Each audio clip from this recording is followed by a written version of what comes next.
So this is the date, 16th of May, 1845, sale of slave. Ashley Rogers runs the Whitney Plantation in southern Louisiana. The property, once a slave plantation, is now an educational museum. So many people feel a sense of reverence in the fact that they're walking on the exact ground that these people walked on. Whitney is one of more than 600 historical sites seated along Great River Road. The byway stretches 11 miles following the winding path of the Mississippi River.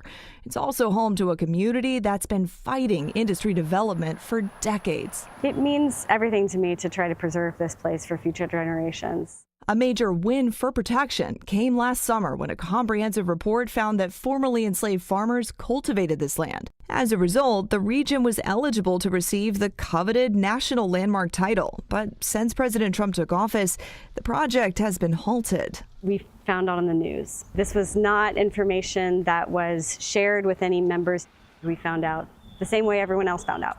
The National Park System Advisory Board, which designates historic landmarks nationwide, was just dissolved, halting all applications. And across the entire National Park Service agency, about 13% of employees have been pushed out since January. Sources say it's a loss of up to 3,000 workers. Here in New Orleans, a National Historic Park honoring jazz music has lost half its staff already.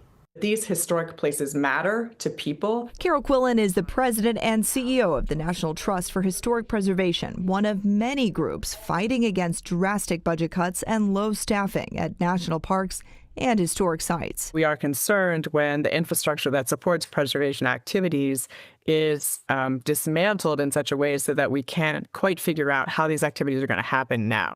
The National Park Service says employees may need to take on additional responsibilities. The White House says it's ensuring government efficiency and restoring, quote, truth and sanity to depictions of American history. What do you say to critics who would say, well, is this really worth the government's money to designate this area as a National Historic Landmark? It's a cynical view to think that we can't spend any government money on things that bring us joy and learning. There are very few places in this country where you can even hear this story, let alone in the place where it happened. The challenge to preserve history forges on.